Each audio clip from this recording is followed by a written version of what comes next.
الحمد للہ نحمده ونستعینه ونستغفره ونعوذ باللہ من شرور انفسنا ومن سیئات اعمالنا ومن يهده الله فلا مضل له ومن يضلله فلا هادي له أشهد أن لا إله إلا الله وحده لا شريك له وأشهد أن محمدا عبده ورسوله أما بعد فإن خير الحديث كتاب الله وخير الهدي هدي محمد صلى الله عليه وسلم وشر الأمور محدثاتها وكل محدثة بدعة وكل بدعة ضلالة وكل ضلالة في النار. اللهم صل على محمد وعلى آله وأصحابه وسلم.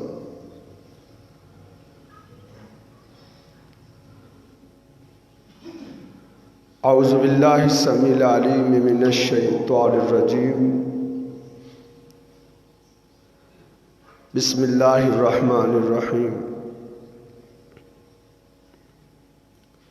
یا ایہا الذین آمنوا اتقوا اللہ حق تقاته ولا تموتن الا وانتم مسلمون.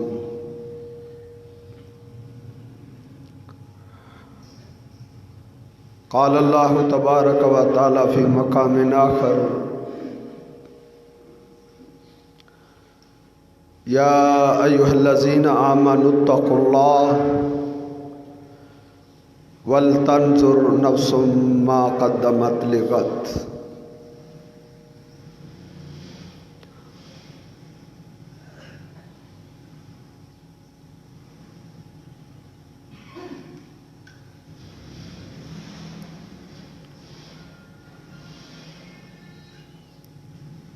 ہم موت سے بہت ڈرتے ہیں،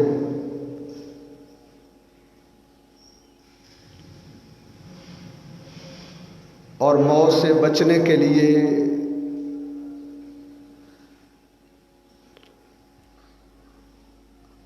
ہر انسان سر توڑ کوشش کرتا ہے.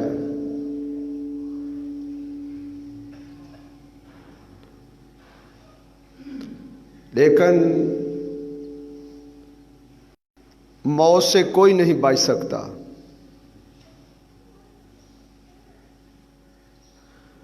اللہ رب العزت فرماتے ہیں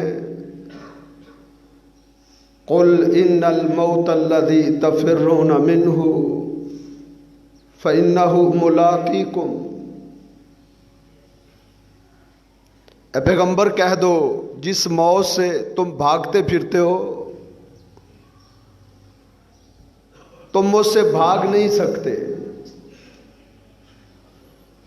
تم جتنی بھی دوڑیں لگا لو، تم جس قدر کوشش کر لو، تم موت سے نکل نہیں سکتے.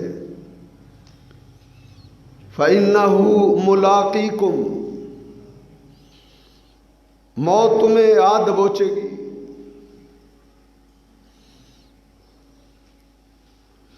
موت سے کوئی شخص نہیں بھاگ سکتا. اللہ رب العزت فرماتے ہیں وَلَوْ كُنْتُمْ فِي بُرُوجٍ مُّشَيَّدَةٍ. اگر تم مضبوط قلعے بنا لو اور ان قلعوں میں چھپ جاؤ تم موت سے نہیں بھاگ سکتے.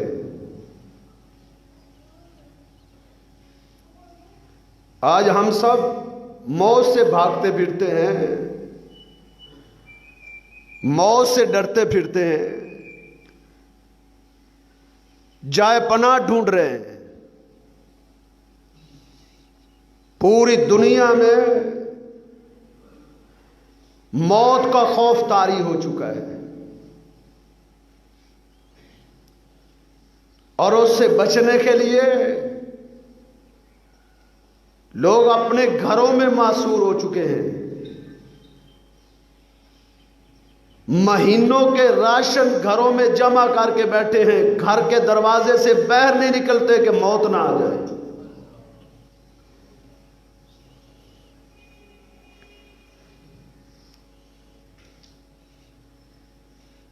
یہ خوف کا عالم ہے کہ موت نہ آ جائے.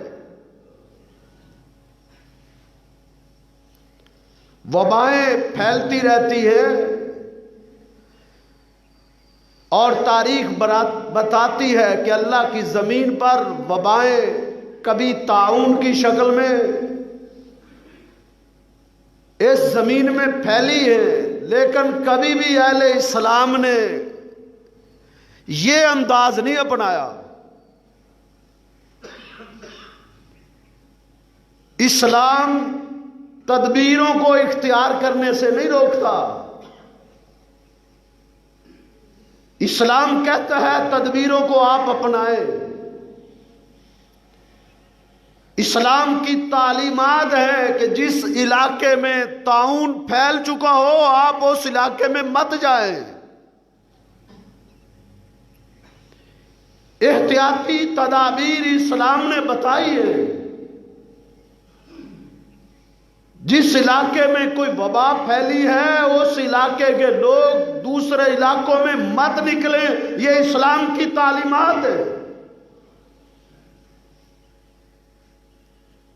لیکن جس طرح کا خوف اور ڈر ہم پر طاری ہوا ہے اس وقت امت مسلمہ کو اپنی لپیٹ میں لیے ہوئے, اس کی تاریخ میں مثال نہیں ملتی.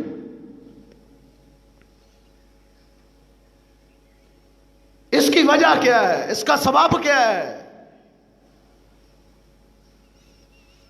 کہ ہم بیماریوں سے ڈرتے پھرتے ہیں, اس سے بچاؤ کی ایسی صورتیں تلاش کر رہے ہیں جو طریقہ اسلام میں ہمیں ملتی نہیں ہے. یہ کہاں اسلام کی تعلیم ہے کہ تم اپنے گھروں میں بند ہو جاؤ کمرے میں اور بحری مت نکلو موت نہ آ جائے.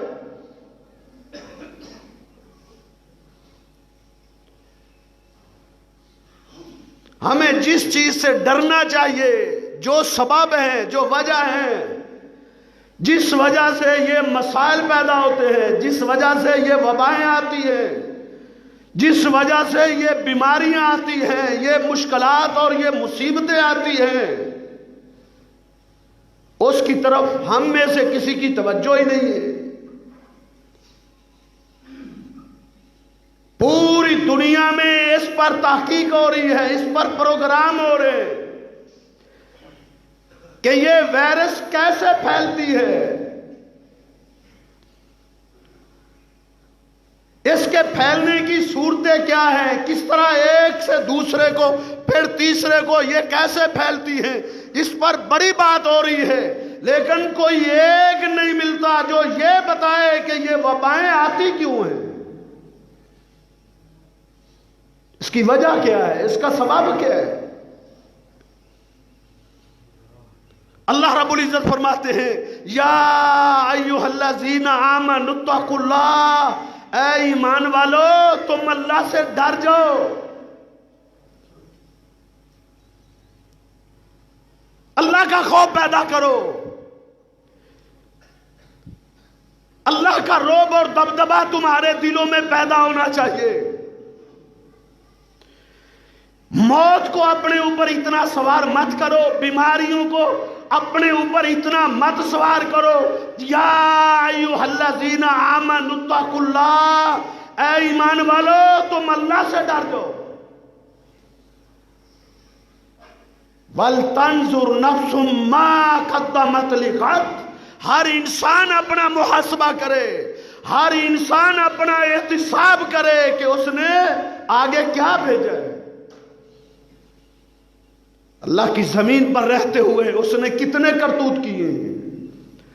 اللہ کی زمین پر رہتے ہوئے, اللہ کی نعمتوں کو استعمال کرتے ہوئے, اللہ رب العزت کے آسمان کی چھت کے نیچے بستے ہوئے کتنے انعامات اللہ کے کھاتے ہوئے نافرمانیاں کتنی کی ہیں. بل تنظر نفس ما قدمت لغد, ضرورت ثمر کی ہے, دیکھنا اس چیز کو ہے کہ ہم نے کیا کیا ہے.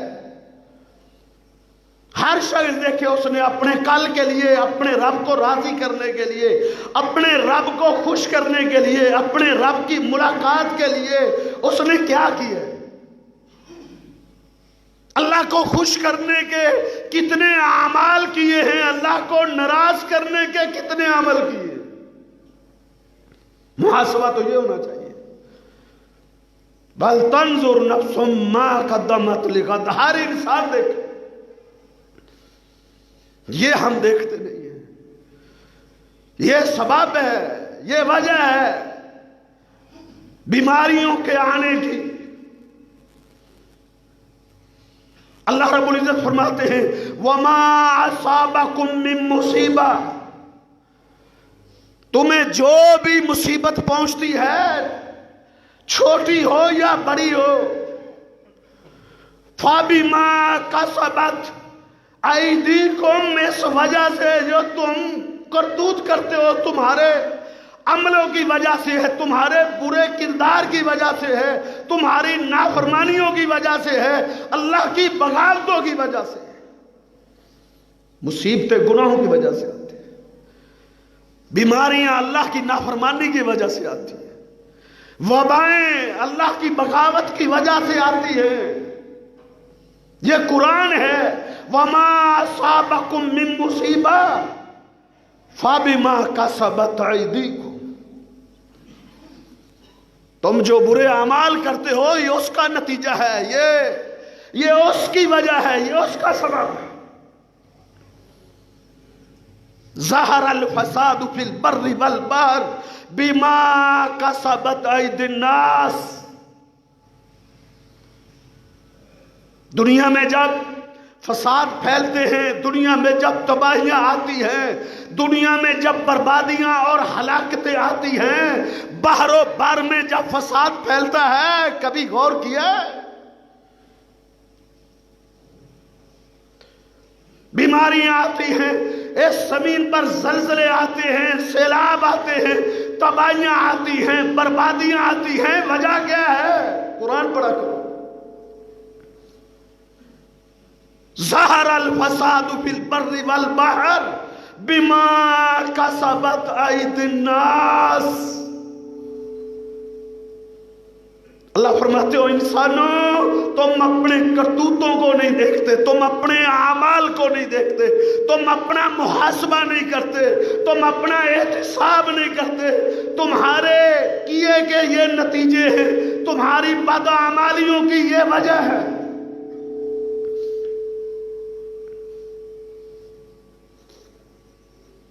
دنیا میں جو مصیبت بھی آتی ہے وہ گناہوں کی وجہ سے,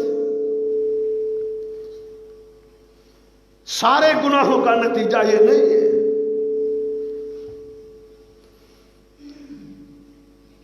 کسی ایک گناہ پہ اللہ پکڑتا ہے, کسی ایک نافرمانی پہ اس قسم کی پکڑ ہو جاتی ہے. اللہ فرماتے ہیں وَيَعْفُو عَنْ كَثِيرٍ, میں تمہارا خالق مالک تمہارے بہت سے اعمال اور بہت سی برائیوں اور نافرمانیوں سے درگزر بھی کر دیتا ہوں.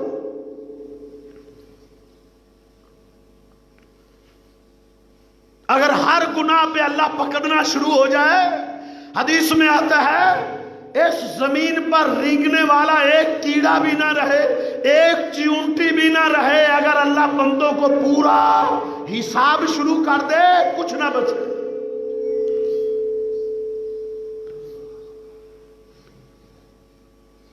یہ وجہ ہے, اس کی طرف توجہ کو نہیں, اس کی طرف ہمارا دھیان ہی نہیں ہے.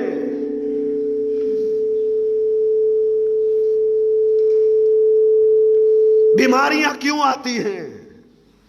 ضروری نہیں کرونا ہی ہو، ضروری نہیں ہے طاعون ہی ہو، ہر قسم کی بیماری یاد رکھے، ہر قسم کی بیماری کی ایک وجہ ہے، ایک سبب ہے، وہ اللہ کی نافرمانی ہے۔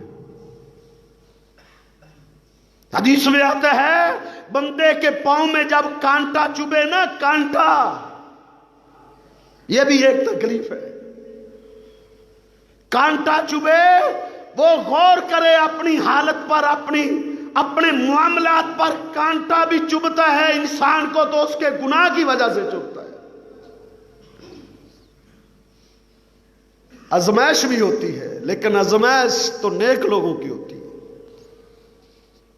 جن کے کھاتے میں گناہ نہیں نہ ہوتے۔ ہم تو اپنے ایک دن کے گناہوں کا حساب نہیں کر سکتے۔ آزمائشوں کی باتیں مت کیا کرو، ہم پر آزمائشیں آئی ہیں۔ اتنا اپنے آپ کو ہمیں پارسا اور اتنا اپنے آپ کو نیک نہیں سمجھنا چاہیے۔ ہمارے گناہوں کی وجہ سے معاملات ہوتے ہیں۔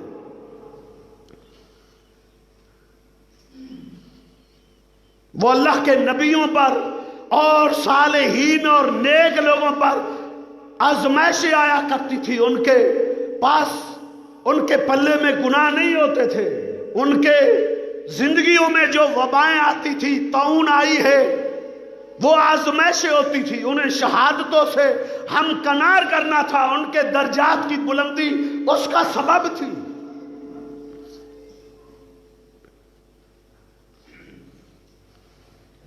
ہمیں اپنے عمل پہ غور کرنا چاہیے۔ اللہ رب العزت نے ہماری توجہ کس طرف دلائی ہے؟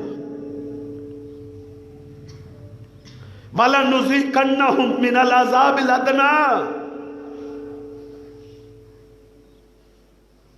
وَلَنُذِيقَنَّهُم مِّنَ الْعَذَابِ الْأَدْنَىٰ۔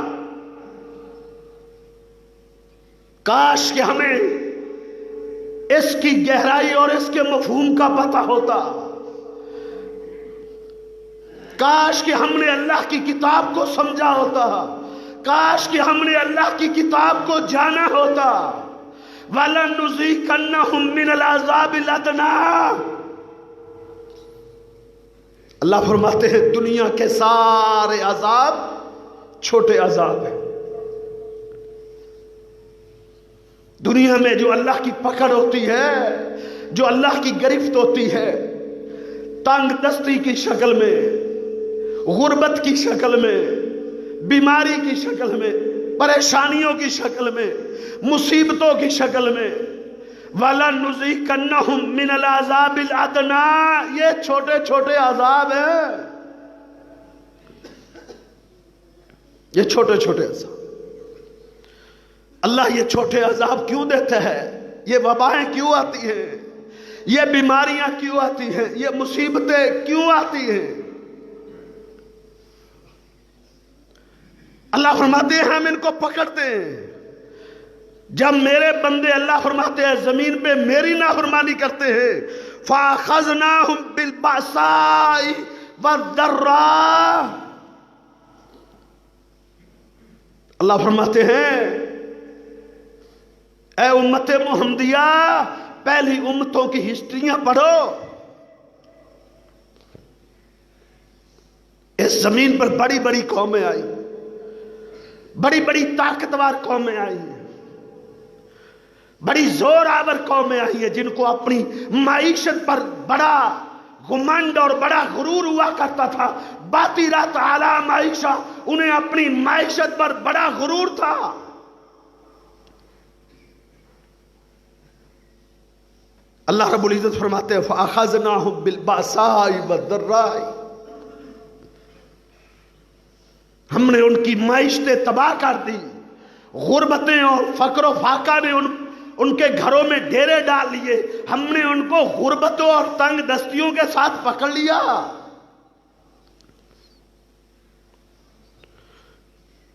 فَأَخَذْنَاهُمْ بِالْبَأْسَاءِ وَالضَّرَّاءِ، غربتوں کے ساتھ ہم نے پکڑا، بیماریوں کے ساتھ پکڑا، ہم نے ان کو تکلیفوں کے ساتھ پکڑا، ہم نے ان کو مصیبتوں کے ساتھ پکڑا۔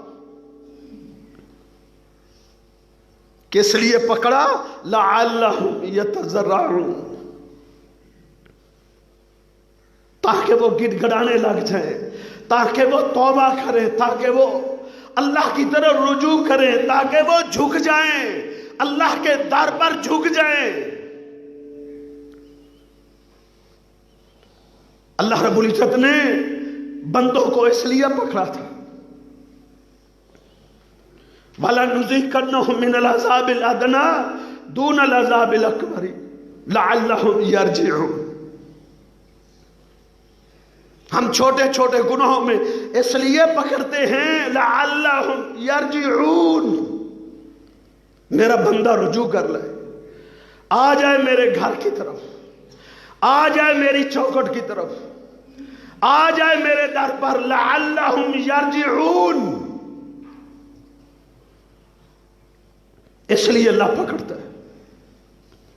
بیماریاں اس لیے آتی ہیں، گناہوں کی وجہ سے آتی ہیں۔ یہ نعمت ہے، صحت نعمت ہے، صحت نعمت ہے، اور اللہ نعمت چھین لیتا ہے جب بندہ اس نعمت کے قابل نہیں رہتا۔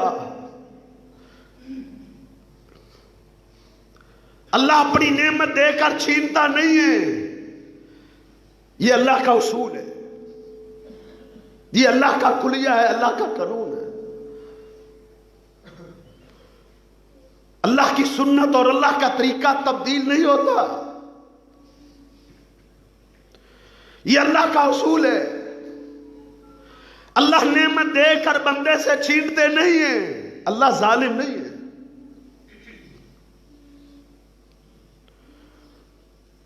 تو پھر یہ نعمتیں کیوں چھن جاتی ہیں؟ صحت تو نعمت ہے، تندرستی تو بہت بڑی نعمت ہے، کیوں چھن جاتی ہے؟ اللہ نعمت نہیں چھینتا۔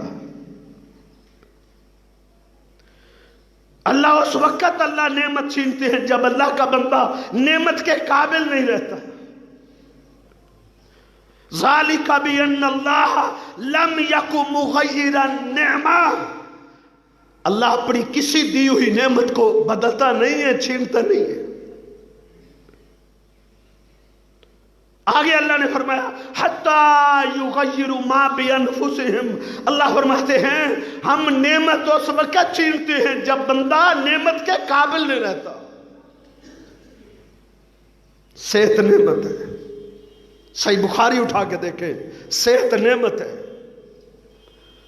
نعمتان مغبون فیہما کثیر من الناس الصحت والفراغ۔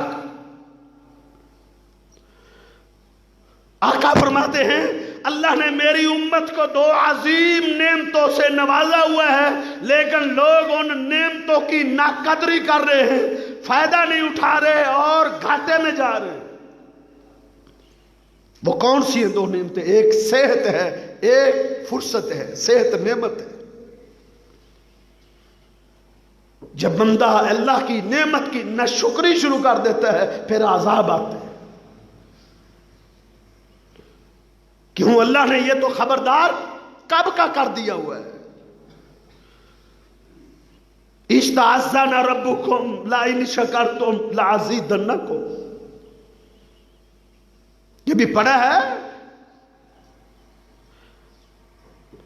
استعاذنا ربکم لئن شکرتم لازیدنکم، اللہ نے قسمیں اٹھا کے کہا ہے، لام تاکید اور نون سکینہ لگا کے کہا ہے کہ اگر تم میرے شکر گزار بن کے رہو گے، میری نعمتیں کھا کے میری شکر گزاری کرو گے، میرے در پہ جھکتے رہو گے، لازیدنکم، میں نہیں چھوڑوں گا۔ نعمت صحت کی شکل میں ہو، نعمت امن کی شکل میں ہو، نعمت اچھے کاروبار اور اچھی جاب کی شکل میں ہو، اللہ فرماتے ہیں میں چھینتا نہیں ہوں، لا ازیدنکم، میں زیادہ دیتا ہوں۔ ہاں والا ان کفرتم، اگر تم نے ناشکری کی، اگر تم میرے در پہ نہ جھکے، میری نعمتیں کھا کے تم غیروں کے در پہ جھکتے رہے، تو پھر ان عذابی لشدید، پھر میرا عذاب بڑا سخت۔ سورہ نساء پڑھ لیں، اللہ نے ایک اور پیرائے سے بات کی ہے. انداز دیکھو اللہ نے کیا پڑھا. اللہ فرماتے ہیں ما یفعل اللہ بعذابکم. اللہ نے تمہیں عذاب دے کر کیا کرنا تھا؟ اللہ کو کیا ملتا ہے؟ ما یفعل اللہ بعذابکم ان شکرتم وآمنتم. اے میرے بندو، اگر تم دو کام کرنے لگ جاؤ تو میں تمہیں عذاب نہیں دوں گا. میں نے تمہیں عذاب دے کر کیا کرنا ہے؟ ان شکرتم وآمنتم. اگر تم میرے صحیح شکر گزار بن کے رہو، میرے فرما بردار بن کے رہو، میرے مطیع بن کے رہو اور صحیح توحید اور عقیدے والے بن کے رہو تو میں نے تمہیں عذاب دے کر کیا کرنا ہے؟ بیماریاں کیوں آتی ہیں؟ صحت نعمت کیوں چھن جاتی؟ بہت بڑی نعمت ہے. اللہ کے پیغمبر صلی اللہ علیہ وسلم کا فرمان ہے من اصبح معافا فی جسدہ. جس کو اللہ رب العزت ایسی صبح دے دے جب وہ صبح رات کو سو کر جب صبح اٹھے نا، انسانوں کے اٹھنے کی مختلف حالتیں ہوتی ہیں. من اصبح معافا فی جسدہ، جو صبح اٹھا ہے اس نے اپنے آپ کو دیکھا ہے صحت مند ہے، اس کے ہاتھ پاؤں کام کر رہے ہیں، اس کی آنکھیں کام کر رہی ہیں، اس کے کان، اس کا وجود، اس کا دل، اس کا دماغ بالکل درست ہے. اس کو اللہ نے بڑی نعمت سے نوازا ہے. من اصبح معافا فی الجسد وآمنا بسربہ، اور اللہ نے اس کو امن دیا ہوا ہے، خوف نہیں، لٹ جانے کا خوف نہیں ہے، امن ہے. صبح اٹھا ہے امن کی حالت میں. وَعِندَهُ قُوتُ يَوْمِهِ، صبح اٹھا ہے اس کے گودام میں صرف ایک دن کا غلہ پیا ہے، ایک دن کا، ایک دن کی مونجی اور ایک دن کی گندم اس کے گھر پڑی ہے بس. یعنی مالی کیفیت یہ ہے کہ ایک دن کا کھانا اس کے پاس ہے، لیکن دو چیزیں اللہ نے اس کو دی ہوئی، ایک صحت تندرستی، دوسرا امن. اللہ کے پیغمبر صلی اللہ علیہ وسلم نے کیا فرمایا؟ اسے خوش ہو جانا چاہیے. کیوں؟ ہی ذات لہو دنیا، اللہ نے اس کی گود میں دنیا ڈال دی ہے. ہی ذات لہو دنیا، اس کو اللہ نے دنیا عطا کر دی ہوئی ہے. جس کے پاس صحت ہے، جس کے پاس تندرستی کی نعمت ہے، جس کو اللہ نے امن سے رہنا نصیب کر دیا ہوا ہے، ایک دن کا کھانا اس کے پاس موجود ہے. انما حیزت لہ دنیا، اس کے پاس دنیا موجود ہے. وہ کیوں رونے روتا پھرتا ہے؟ وہ کیوں شکوے کرتا پھرتا ہے؟ وہ کیوں شکایتیں کرتا پھرتا ہے؟ اس کے پاس دنیا موجود ہے. کس لیے دنیا موجود ہے؟ اس کو اللہ نے صحت دی ہوئی ہے. یہ کتنی بڑی نعمت ہے. آج ہم اس نعمت کی ناقدری کر رہے ہیں، لیکن اللہ کیوں چھینتا ہے؟ لعلہم یرجعون، تاکہ یہ میری طرف رجوع کر لیں، تاکہ بندے میری طرف پلٹ آئیں. جب بندہ اللہ کی طرف رجوع کر لیتا ہے، نہ شکری سے شکر گزاری کی طرف آ جاتا ہے، فرما برداری کی طرف آ جاتا ہے، اطاعت کی طرف آ جاتا ہے، اپنی اصلاح کر لیتا ہے، اپنے حالات کو بدل لیتا ہے، اللہ رب العزت وہ چھینی ہوئی نعمت واپس عطا کر دیتے.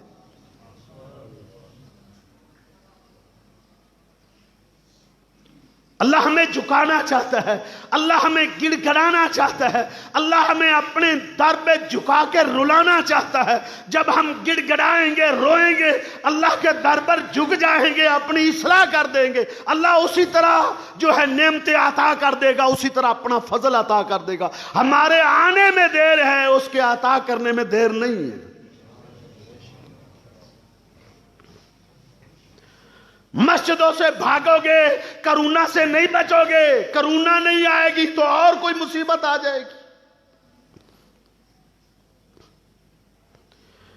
جاؤ پوچھو ہیپاٹائٹس کے مریضوں کو، جاؤ پوچھو کینسر کے مریضوں سے، جاؤ پوچھو ان وباؤں اور بیماریوں میں جو زندگی بسر کر رہے ہیں ان سے پوچھو صحت کتنی بڑی نعمت تھی۔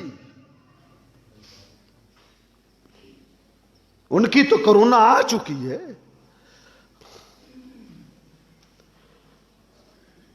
اللہ کے در پہ جھکنا ہے۔ ان مسجدوں سے بھاگنے سے کرونا سے نہیں بچا کرتے۔ کبھی کرونے اولا میں یہ بھی ہوا ہے مسجدیں بند ہوئی ہوں، مسجدوں کو تالے لگے ہوں کہ گھروں میں نمازیں پڑھو، جاؤ کرونے اولا میں کوئی ایک مثال تو دکھاؤ۔ طاعون کی بیماریاں آئی تھی، ہلاکتیں ہزاروں اور لاکھوں کے حساب سے ہوا کرتی تھی، لیکن مسجدیں بند نہیں ہوتی تھی، لوگ مسجدوں کی طرف آتے تھے۔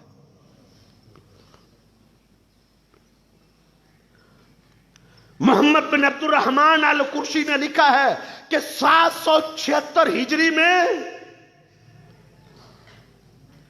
طاعون پھیلی، بڑی تباہی مچی دنیا میں، بڑی ہلاکتیں ہوئی، بڑی تباہیاں اور بربادیاں ہوئی۔ طاعون پھیلتا پھیلتا جب مصر میں داخل ہوا، یہ محدث کہتے ہیں ہم نے اپنے گھروں کو چھوڑ دیا، ہم اپنے بیوی بچوں کو لے کر مسجدوں میں ہم نے پناہ لی جا کے۔ ہمیں پناہ ملی تو اللہ کے گھروں میں پناہ ملی، ہمیں پناہ ملی ان آفتوں اور مصیبتوں سے، ہمیں پناہ ملی تو مسجدوں میں پناہ ملی۔ ہم نے مسجدوں کا رخ کیا، ہم گڑ گڑائے، ہم روئے، ہمارے بچے روئے، ہماری عورتیں روئی، تو اس وقت اس طاعون کے راستے میں رکاوٹ کھڑی ہو گئی۔ یہ ایمان والے لوگ تھے۔ جب وبائیں آتی ہیں تو ایمان والے لوگ بھی تو عامہ و خاصہ ہم اس کی لپیٹ میں آ جاتے ہیں، لیکن ایمان والے لوگ اس وقت کیا کرتے ہیں؟ اس وقت وہ اللہ کی طرف جھکتے ہیں، وہ اللہ کی طرف رجوع کرتے ہوں، عوام ہو یا حکمران ہو، عوام ہو یا حکمران ہو، وہ اللہ سے معافی مانگتے ہیں، توبہ کرتے ہیں، توبہ۔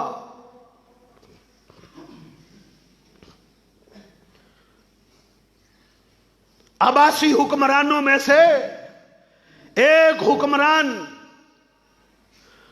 محمد بن منصور، جو کہ ہارون الرشید حاکم وقت کے باپ تھے، ان کے دور خلافت میں بہت بڑا طوفان آ گیا۔ اتنی بڑی آندھی اور اتنا بڑا طوفان آیا کہ اس نے تباہی مچا دی، اور ایسا محسوس ہونے لگا کہ قیامت برپا ہو گئی ہے، کہ طوفان رکنے کا نام نہیں لیتا۔ لوگوں نے کہا اپنے حاکم کو ڈھونڈو، اپنے بادشاہ کو ڈھونڈو، اس سے پوچھیں، اس کو دیکھیں۔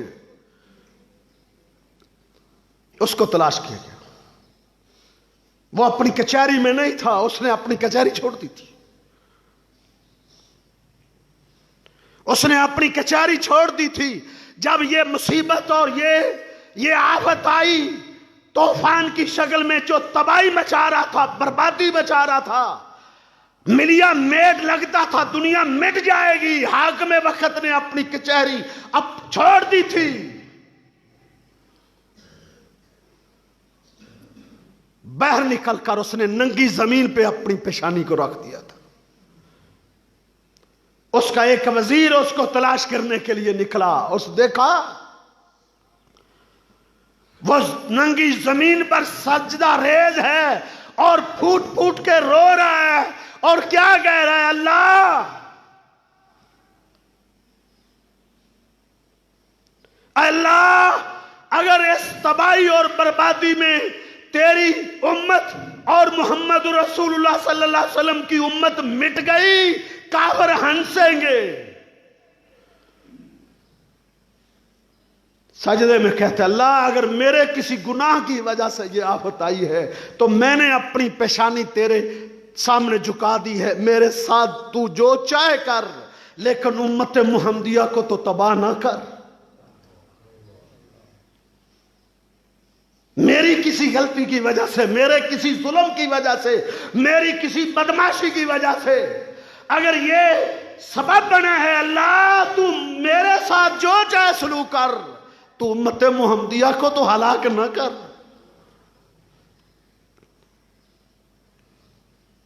سجدے میں رو رہا ہے۔ عوام کیا، حکمران کیا، جب آفتیں آتی ہیں، جب مصیبتیں آتی ہیں، اللہ کی طرف رجوع ہوتا ہے،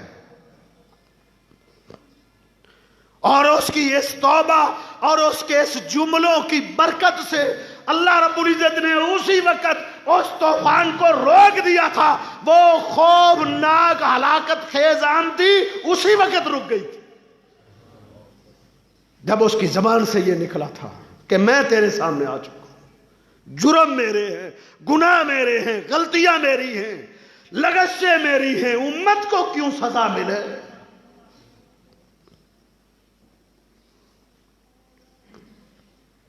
عوام اور حکمران یہ کرتے ہیں۔ آج کیا کر رہے ہیں آپ سب سن رہے ہیں، آپ سب دیکھ رہے ہیں۔ تو میرے بھائیوں، اللہ کی طرف ہم رجوع کریں، اللہ سے ہم توبہ کریں، لیکن ظالم لوگ توبہ نہیں کرتے، وہ مساجد کی طرف نہیں آتے۔ اللہ نے اس کا نقشہ قرآن میں کھینچا۔ اللہ فرماتے ہیں وَلَقَدْ أَخَذْنَاهُمْ بِالْعَذَابِ، جب ہم نے ان کو پکڑا عذاب میں تو پھر کیا ہوا؟ فَمَسْتَكَانُوا لِرَبِّهِمْ، وہ اپنے رب کے سامنے جھکے نہیں تھے۔ فَمَسْتَكَانُوا لِرَبِّهِمْ، وہ اپنے رب کے در پہ نہیں آئے تھے۔ وَمَا يَتَضَرَّعُونَ، نہ وہ گڑ گڑائے تھے نہ وہ روئے تھے۔ دوسرے مقام پہ اللہ کیا فرماتے ہیں سورہ انعام میں؟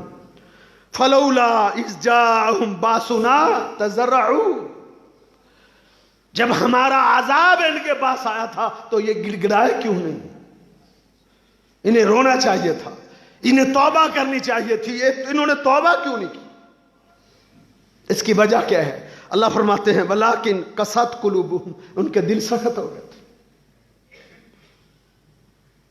گناہوں کے بھی درجے ہوتے ہیں، انسان گناہ کر کر کے آخر اس درجے پر پہنچ جاتا ہے کہ قسد قلوب، دل سخت ہو جاتے ہیں۔ اللہ فرماتے ہیں ان کے دل ولیکن قسد قلوبہم، ان کے دل سخت ہو گئے تھے۔ وَزَيَّنَ لَهُمُ الشَّيْطَانُ مَا كَانُوا يَعْمَلُونَ، ان کے عملوں کو شیطان نے مزین کر کے پیش کر دیا۔ آج ہمارے دل سخت ہو چکے، یہ آفتیں اور یہ مصیبتیں اور یہ وبائیں بھی ہمیں اللہ کے در پہ جھکنے کی طرف مجبور نہیں کر رہی۔ الم یعنی للذین آمنوا ان تخشع قلوبہم لذکر اللہ، اے ایمان والو ابھی بھی تم نے نہیں ڈرنا تو پھر کب ڈرنا ہے؟ الم یعنی للذین آمنوا ان تخشع قلوبہم لذکر اللہ، ابھی بھی تم نے اللہ کا خوف اپنے دلوں میں نہیں پیدا کرنا تو کب کرنا ہے؟ آج جیسا طوفان بدتمیزی برپا ہے اللہ کی نافرمانیوں اور بغاوتوں میں، اس کا نتیجہ یہ وبائیں نہ ہوں تو پھر کیا ہو؟ اللہ کے پیغمبر صلی اللہ علیہ وسلم نے اس دور کی پیشین گوئی کرتے ہوئے کیا فرمایا تھا کہ ایک دور آئے گا کہ وبائیں پھیلے گی، اور اس کی وجہ کیا؟ نبی علیہ السلام نے فرمایا جس قوم میں بے حیائی پھیل جاتی ہے، جس قوم میں بدکاری عام ہو جاتی ہے، پھر اس قوم پر ایسی وبائیں آتی ہیں، پھر اس قوم پر طاعون آتا ہے، پھر اس قوم پر ایسی بیماریاں آتی ہیں، ان بیماریوں کا نام ان کے بڑوں نے کبھی ان کا نام بھی نہیں سنا ہوتا۔ ان کے بڑوں نے، ان کے پچھلوں نے کبھی اس کا نام بھی نہیں سنا ہوگا. ایسی ایسی بیماریاں آئیں گی. کبھی کرونا سنا تھا ہم نے؟ ہمارے اسلاف نے کبھی ہیپاٹائٹس کی بیماریاں کے نام سنے تھے؟ کبھی کینسر کے نام جانے تھے انہوں نے؟ آج بے حیائی کو پھیلایا جا رہا ہے، آج اس کو عام کیا جا رہا ہے، آج اس کی پھیلانے میں پوری معاونت کی جا رہی ہے. نیکی کی حوصلہ شکنی کی جاتی ہے، نیکی کو دبایا جا رہا ہے، اسلام کو دبایا جا رہا ہے، نیکی کو، قرآن کو دبایا جا رہا ہے، بے حیائی اور بدکاری اور فحاشی کو عام کیا جا رہا ہے. اس کا نتیجہ بیماریاں ہیں، عذاب ہے.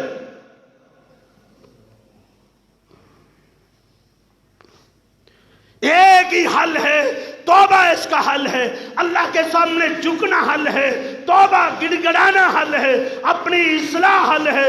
ہمیں اپنی اصلاح کرنی چاہیے، ہمارے حکمرانوں کو توبہ کرنی چاہیے، بے حیائی کے سامنے بند مانگنا چاہیے، نیکی کو اونچا کرنا چاہیے، نیکی کو پھیلانا چاہیے. جب توبہ کریں گے، اپنی اصلاح کریں گے، یہ آفتیں اور مصیبتیں ٹل جائیں گی. ہاتھ دھونے سے یہ واپس نہیں جائے گی. احتیاطی تدبیروں سے اسلام نہیں روکتا. میں نے شروع میں عرض کیا ہے. لیکن اصل حقیقت کی طرف آئیں کہ یہ پھیلتی کیوں ہے. اس سے بچاؤ کا ذریعہ ایک اللہ سے توبہ ہے، اللہ کے سامنے گر گرانا ہے.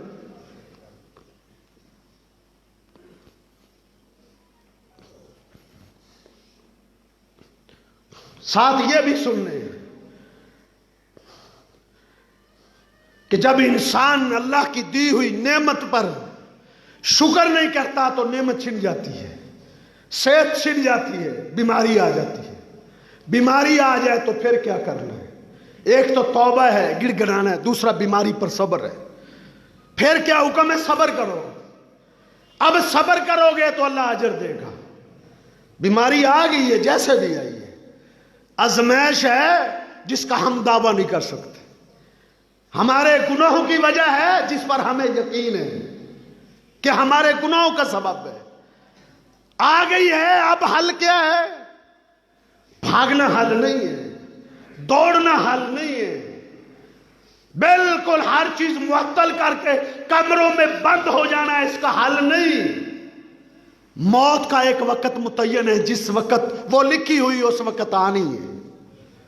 ہمت کر کے اور اللہ پر توکل اور بھروسہ کر کے، اللہ سے معافی مانگ کے، ذکر و اذکار کو، قرآن کی تلاوت کو، توبہ کو، مسجدوں کو آباد کر کے، مسجدوں کو رونق دے کر، مسجدوں میں سجدوں کے ذریعے، اطاعت کے ذریعے، اللہ کی عبادت کے ذریعے، اور اس کا مقابلہ ایسے کیا جاتا ہے. کھل کے ملو، ہر ایک سے مصافحہ کرو. یہ کوئی بات نہیں ہے کہ آپ مصافحہ سے بچیں گے تو بیماری سے بچیں گے، کہ کسی کو لگی نہیں ہے. آپ احتیاطی طور پر مصافحے چھوڑ دو بھائی، گھروں میں بند ہو جاؤ، مسجد نہ جاؤ، قرآن نہ پڑھو، حدیث نہ پڑھو. صبر کرو. آپ صبر کرو گے، ایمان والے ہو. طاعون آ گئی ہے، کرونا آ گئی ہے، کوئی بھی بیماری آ گئی ہے، اللہ سے عافیت مانگو. اللہ مانگنے کا حکم دیتے ہیں، لیکن ساتھ صبر کرو. اگر اس بیماری میں موت آ جائے مومن بندے کی تو اللہ رب العزت نے اس کے مقدر میں شہادت لکھ دیتے ہیں. شہادت، الطاعون شہادت للمومن. طاعون کی بیماری مومن کے لیے شہادت ہے. وَرِجْزٌ عَلَى الْكَافِرِينَ، کافروں کے لیے عذاب ہے. اگر کوئی مسلمان ایمان والا اس بیماری میں مبتلا ہو جاتا ہے، صبر کرے، اللہ کی رضا پہ راضی ہو جائے، کہے میری تقدیر میں یہ تھی، تقدیر پر راضی ہو کر اللہ پہ خوش رہے اور اپنے گناہوں سے توبہ کرے. اگر اس بیماری میں فوت ہو گیا، شہید ہے. کوئی بھی بیماری ہو، بیماری پر پھر صبر کرنا ہے. ایک خاتون اللہ کے پیغمبر صلی اللہ علیہ وسلم کے پاس آئی، مرگی کا دورہ پڑتا تھا، کہتی اللہ کے رسول دعا کر دیجئے، اللہ مجھے شفا دے دے، میں اللہ سے صحت چاہتی ہوں، میں اللہ سے تندرستی چاہتی ہوں، عافیت چاہتی ہوں۔ آقا علیہ السلام نے فرمایا اگر تو چاہتی ہے تو میں دعا کر دیتا ہوں تیرے لیے عافیت کی، لیکن میں تجھے ایک مشورہ دیتا ہوں کہ تو صبر کر اس بیماری پر، تو صبر کرے گی، والیکل جنہ، تیرے لیے جنت ہے، اللہ تجھے جنت عطا کر دے گا۔ اس خاتون نے جب جنت کا نام سنا، وہ صحت کی نعمت، صحت کی لذت کو اللہ کی قسم بھول گئی تھی، اور اس نے کہا اللہ کے رسول آپ میرے لیے دعا نہ کریں، میں اس بیماری پر صبر کروں گی، اللہ سے جنت لوں گی۔ مرگی کے دورے اس پر پڑتے تھے، صبر کرتی رہی ساری زندگی۔ صحابہ فخر کرتے تھے، کہتے تھے اگر کسی نے جنتی عورت دیکھنی ہے فلاں عورت دیکھ لو، اس پر مرگی کے دورے پڑ رہے، وہ صبر کر رہی ہے، اس کے لیے جنت ہے۔ زید بن ارقم بیمار ہوئے، اللہ کے پیغمبر صلی اللہ علیہ وسلم اس کی عیادت کے لیے آئے، نبی علیہ الصلوۃ والسلام نے فرمایا پریشان نہ ہو، اس بیماری سے تو انشاءاللہ تجھے شفا مل جائے گی، لیکن زید بن ارقم بتا مجھے تو اس وقت کیا کرے گا؟ اے زید بن ارقم تو اس وقت کیا کرے گا جب میری وفات کے بعد تجھ پر بیماریاں آئیں گی؟ اللہ کے رسول کیا فرمایا؟ ممکن ہے میری وفات کے بعد تو لمبی عمر پائے اور تو نبینا ہو جائے، تو آنکھوں کی نعمت سے محروم ہو جائے، تو اس وقت کیا کرے گا؟ اس نے کہا اللہ کے رسول میں اس وقت اصبر و احتسب، میں اللہ سے ثواب کی نیت سے، اللہ سے اجر لینے کے لیے میں اس بیماری پر، نعمت کے چھن جانے پر صبر کروں گا۔ آقا میں صبر کے دامن کو نہیں چھوڑوں گا، اصبر و احتسب۔ نبی علیہ الصلوۃ والسلام نے فرمایا اذن تدخل الجنۃ بغیر حساب، اگر تو صبر کرے گا تو جنت میں بغیر حساب کے جائے گا۔ بیماریاں آ جاتی ہیں، اگر آ جائیں تو آپ صبر کریں، دنیا تو چھوڑ دی ہے، اس میں کون سا ہمیشہ رہنا ہے؟ آپ صبر کریں، بیماری پر صبر کریں گے، یہ بیماری گناہوں سے دھو دیتی ہے۔ بیماری کو گالی نہ دیا کریں، کرونا ہو، طاعون ہو، بیماری کوئی بھی ہو، کینسر ہو، کوئی بھی وبا ہو، آپ اس کو گالی مت دیں۔ کافروں کے لیے عذاب ہے، مومنوں کے گناہوں کی وجہ سے آتی ہیں لیکن ان کو فائدہ ہو جاتا ہے۔ ایک خاتون بخار سے تڑپ رہی تھی، اللہ کے پیغمبر صلی اللہ علیہ وسلم اس کے پاس آئے، آپ نے پوچھا کیا ہوا؟ اس نے کہا ہما، اللہ کے پیغمبر بخار چڑھ گیا، لا خیر لہا، اللہ کرے اس میں کوئی خیر ہی نہ رہے، بخار کو گالی دے دی۔ نبی علیہ الصلوۃ والسلام نے فرمایا لا تسب الحمى، بخار کو گالی نہ دے، یہ بخار تجھے گناہوں سے صاف کرنے کے لیے آیا ہے، گناہوں سے پاک کرنے کے لیے آیا ہے۔ تو صبر کرنا ہے، نعمت کی قدر کرنی ہے۔ پہلی بات تو ہے نعمت کی قدر کرو، صحت کی، اللہ سے عافیت مانگتے رہو، صحت کی قدر کرو، اطاعت فرما برداری میں صحت کو بسر کرو، صحت نہیں جائے گی۔ ہاں اگر آزمائش ہے یا کسی غلطی اور گناہ ہو گیا اس کی وجہ سے آ گئی ہے، اب صبر کرو، صبر کرو گے تو اجر ملے گا۔ اللہ مجھے اور آپ کو عمل کی توفیق عطا۔